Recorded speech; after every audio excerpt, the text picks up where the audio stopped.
Hello, I'm Bernie Hayes. Today we have the founder of the Ethics Project, civil rights and human rights activist, and author of Incarcerations in Black and White, Christi Griffin, all today on The Bernie Hayes Show.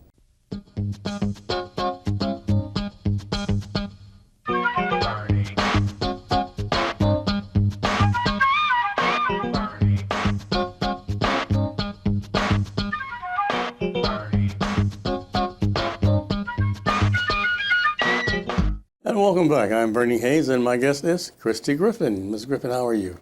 I am fine. How are you? Well, good to see you. I see your book, The Incarceration of Black and White, the Subjugation of Black America. Tell us about this.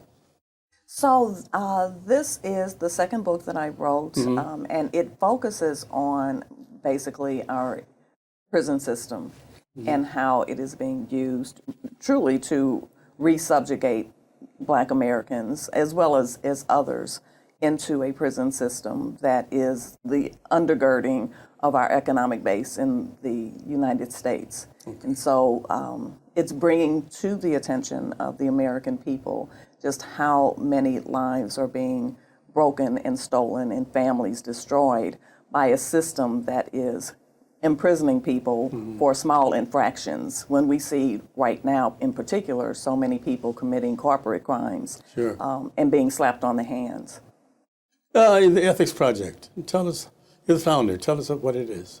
So the Ethics Project, again, is connected to this same focus, which is over-incarceration of Americans. We lead the entire world in the number of its citizens that it incarcerates. We have over 2.5 million people who are in prison, and then millions and millions who over the years have in some way had some connection with the criminal justice system. And it has a huge impact on that individual, it has a huge impact on crime, and it has a huge impact on our families and communities, and what my focus is right now on our children. What's the mission? What's your short-term goal and long-term objective? You know, after 15 years, this is, we're now going into our 16th year. I have begun to get a little discouraged of the original mission, which was actually to dismantle the entire system, but it is so embedded in our system, in this country, in the dialogue and the belief that has been incorporated into our lives, that if someone does a crime, then they do the time. And we accept this without giving thought to the impact that it's having on all of us. So the overall mission, it would still be to dismantle our current overly punitive system and really focus on ways to give opportunities to individuals to exemplify the integrity that we want from people who are being incarcerated, and to have a community where we don't have crime, we don't have this growing violence and division that we see right now, and that we are supporting our children and giving them opportunities and focusing on the good things that we have in this country and that God has given us in this world, which is the focus of Larry Rice's book. Just, you know, there's so much abundance that God has given us, and this crawl and squabbling to get to having more wealth and more riches is really just destroying all of us. I introduced as a civil rights and human rights activist, which you certainly are. In fact, you put your own career oftentimes on the line to accomplish your mission. Do you still feel good about it? You know, I never felt good about that aspect. What I encountered as an attorney with our legal system is something that took me a very, very, very long time to come to terms with. No matter how much good came out of it, I'm a person that tries to make the lemonade out of lemons. And so there's been a lot of good that came out of it. But as an attorney, you need someone to look up to. And for an attorney, that system is the Missouri Supreme Court and the disciplinary office, which is supposed to oversee the ethics of attorney, which they are then to exemplify ethics for attorneys. And to have witnessed what I witnessed through that process really destroyed my faith in a justice system. And that's very difficult to deal with as an attorney. Sure. Even after I stopped practicing and started the Ethics Project, I still very much struggled with the fact that I didn't have that bar, I didn't have those individuals that I could trust and look up to that were ethical in their decisions and being fair in particular in the criminal justice system. And that's what disturbed me most. You have an event coming up pretty soon. Tell us about that. We do have an event coming up. It is the consortium of nonprofits, agencies, and ministries. We are focused again on the criminal justice system and what it's doing to our children and families and communities overall. And that is going to be held at the United Way on February 28th in the morning. And we are extending invitations to nonprofits and agencies and ministries around the St. Louis region, their leadership and the people who are in the field doing the work, so that we can come together and really have a different conversation about crime and this growing violence that we are seeing among our youth. Again, the over-incarceration of their parents working 3 different jobs and not being able to be home and supervise their children has an emotional toll on their children. They don't have the boundaries and the discipline that they need. And the children are speaking out, and they're speaking out violently, and they're speaking out in places that are unexpected. And so now we're getting the attention of the people who now want to see it stopped, but aren't looking at the needs of the children. And so we are here to look at the needs of the children and to make sure that their parents and the rest of the community have the opportunities to change that dialogue and change the direction that we're going in. Does one have to register for this consortium? We do require registration. Okay. The space, of course, is limited. I'm also very grateful to the Square, to them giving us parking. There's very limited parking downtown, so they very generously provided parking for us, United Way giving us the space to hold this meeting. And so registration is required. There is an email address if there is someone who has an agency, a ministry, a nonprofit that they would like to recommend to participate in this. They can reach out to us at theethicsproject@gmail.com. Okay. And what's your phone number? The phone number is 314-495-9528.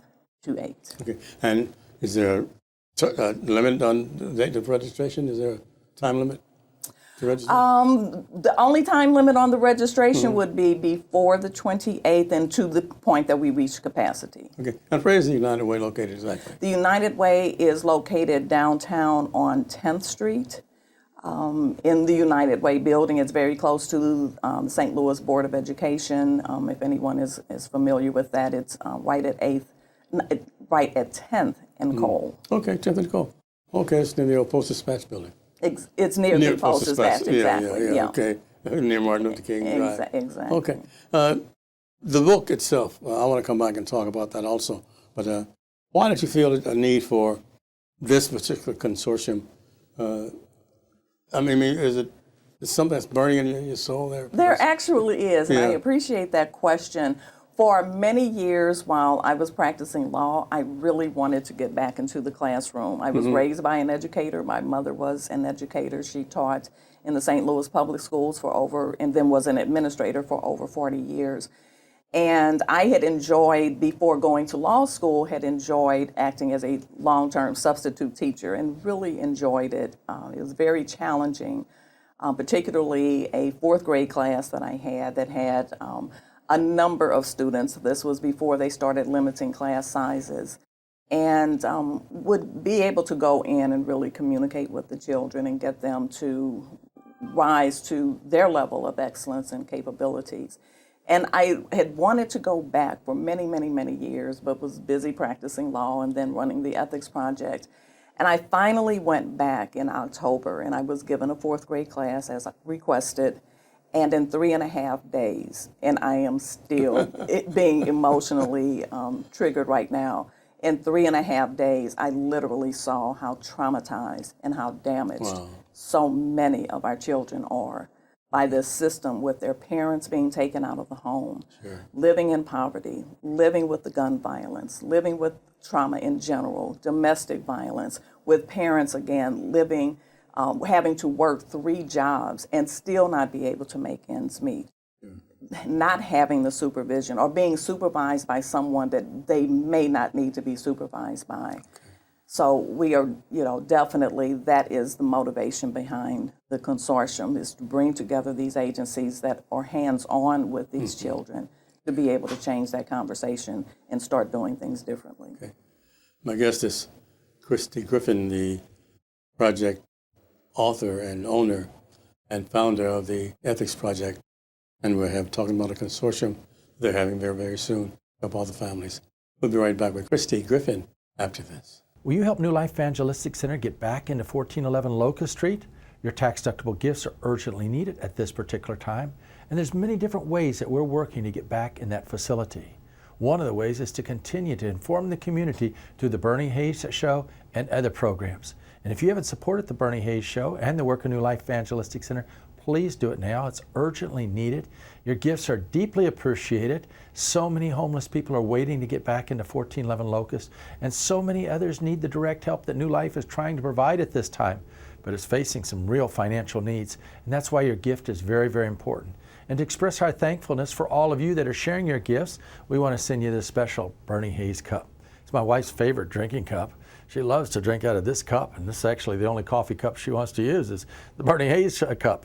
It's something very special about this cup, and we'll send it to each one of you that share a gift of $25 or more with the New Life Evangelistic Center and ask for your Bernie Hayes cup. It's P.O. Box 473, St. Louis, Missouri, that's 63166. Your gift will not only help us get back into the 1411 Locust building, but will help our first responders that are on the streets, the first responders that we have out there day after day, night after night. It will help keep our women and children in our safe houses, continue to keep our training programs open, our worldwide mission work, whether it's in India, Haiti, Africa, so many different things the New Life Evangelistic Center is doing. In addition to NLEC TV, tell your family and friends about it. Put it on your phone. Put on your, get that phone app on all your friends' phones so that they can all see the Bernie Hayes Show or go to 24.2. It's your prayers and gifts that make all of this possible. I thank God for those of you who continue to pray for the reopening of 1411 Locust and the work of New Life Evangelistic Center. There's so many obstacles we're facing as we try to help the homeless, but we're going to continue to give it to God. We're going to continue to pray. We're going to continue to work, but we need you to partner with us. So again, it's New Life Evangelistic Center, P.O. Box 473, St. Louis, Missouri, that's 63166. I thank God for each one of you that are praying, caring, and sharing. Welcome back. My guest is the author of the book, Incarcerations in Black and White, Christi Griffin. She's a civil and human rights activist and also the founder of the Ethics Project. Ms. Griffin, tell us about you. Tell us, you mentioned that both your parents were educators. Tell us about Christi Griffin.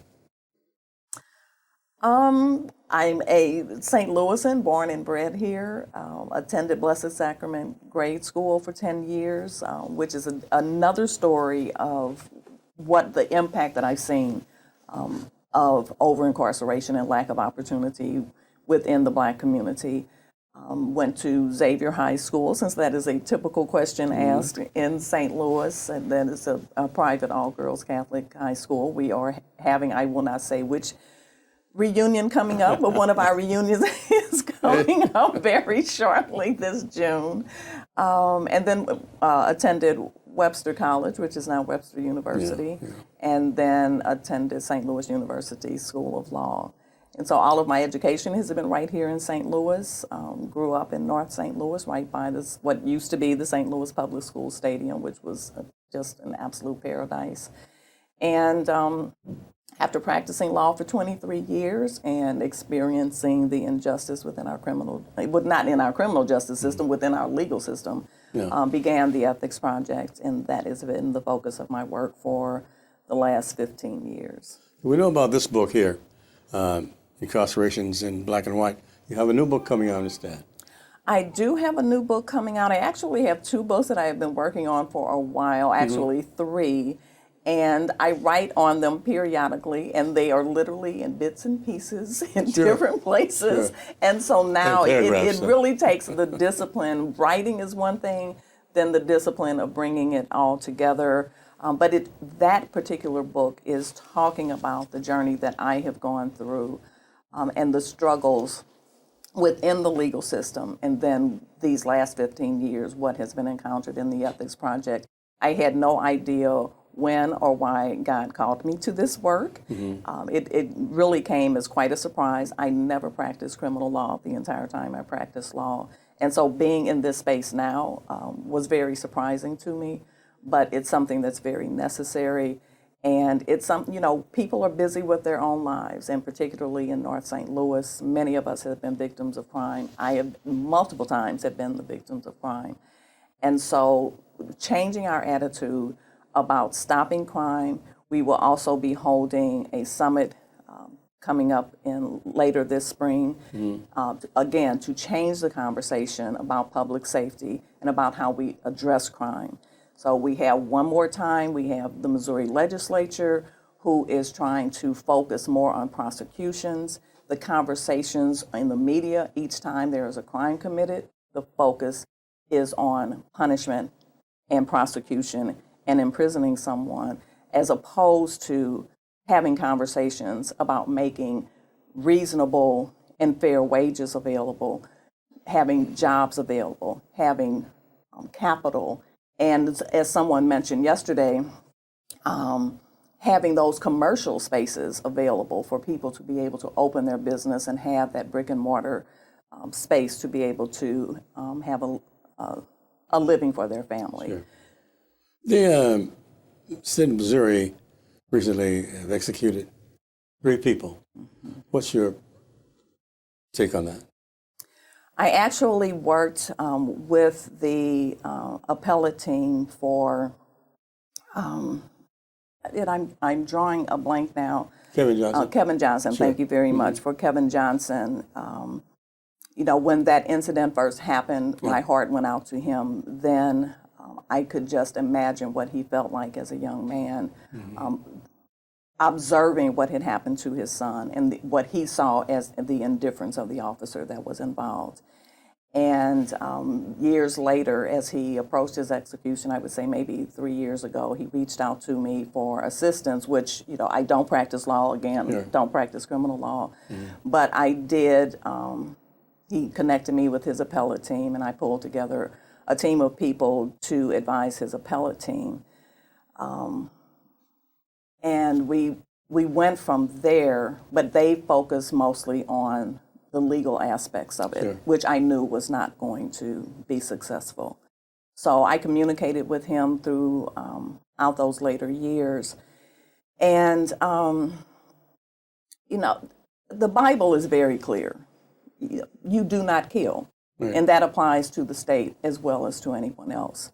And so life is, I believe, is precious, it's valuable, and no matter what the injustice, we don't take the life of someone else.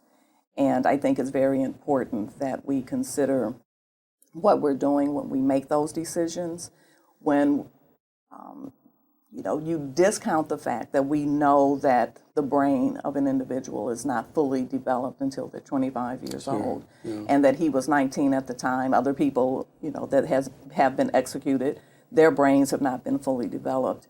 And so to take that particular stance in one instance, not in other instances, we've had many, many people who are not people of color who have done many things that are far worse, who have not been given the death penalty. So there's also the injustice of it and the disparity that we see when it's applied to African Americans as opposed to others. But in general, to me, it doesn't matter what the crime or who the person is. I don't believe that we should be taking someone else's life into our own hands. Okay. Tell us again about the consortium that's coming up. So the consortium will be a gathering. The last time we held this consortium, we had 70 nonprofit CEOs, agencies, ministries, pastors who are actually out in the community providing services, making the decisions that impact people's lives, and bringing them together because there are so many of them, and we're unaware of the work that they're doing and who each other are. what they're doing, what gaps are being left unmet, and what the duplication of services are. So that's one of the purposes, is that we get into the same room, we get to network, meet each other, know what we're doing, put a name to a face. And in this particular instance, again, to understand that our children are in a crisis, and that it's so important that we begin to take very drastically different approaches to how we're addressing crime. So when is this going to be held again, and where? This is going to be held at the United Way on August 28th. It is by registration only. February 28th. February 28th. I have said September, August. I'm making up all kinds of dates.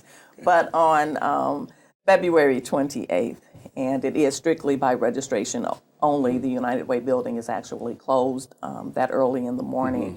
And so it will be by registration only. And how can we reach you and make reservations? You can reach me through an email at theethicsproject@gmail.com.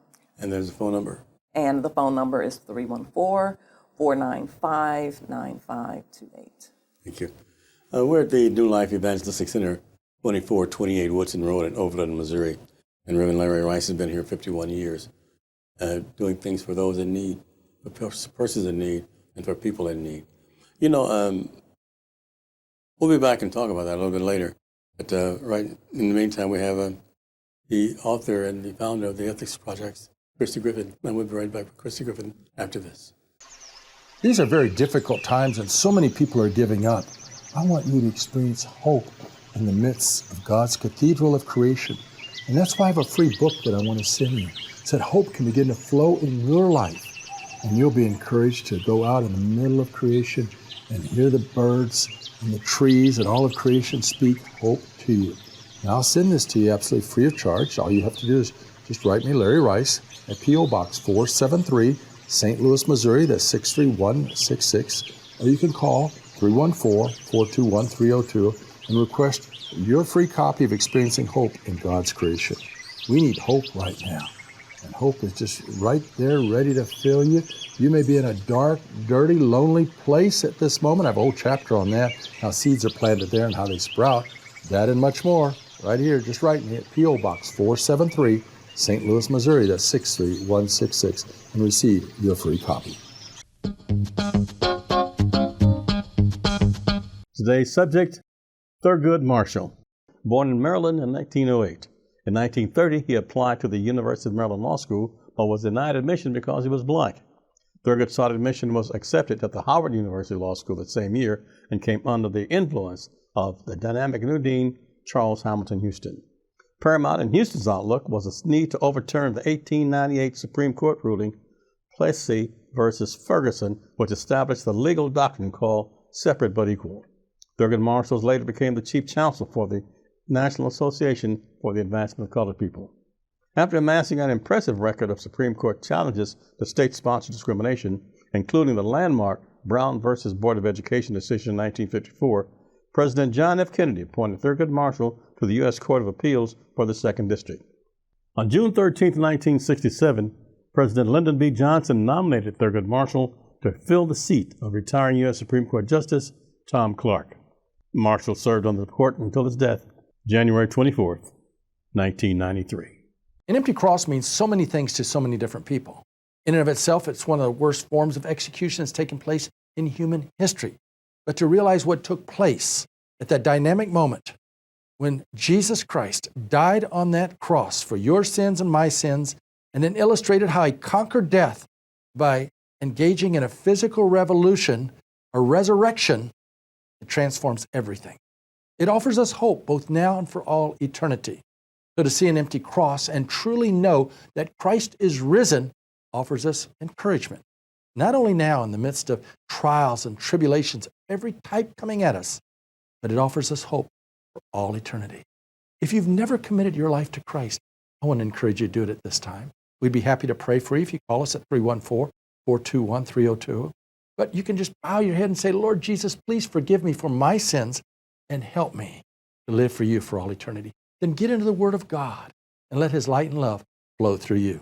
Welcome back. I'm here with Christi Griffin, She's the author of the Incarcerations in Black and White. And she's talking about a consortium that's coming up here in St. Louis, downtown St. Louis.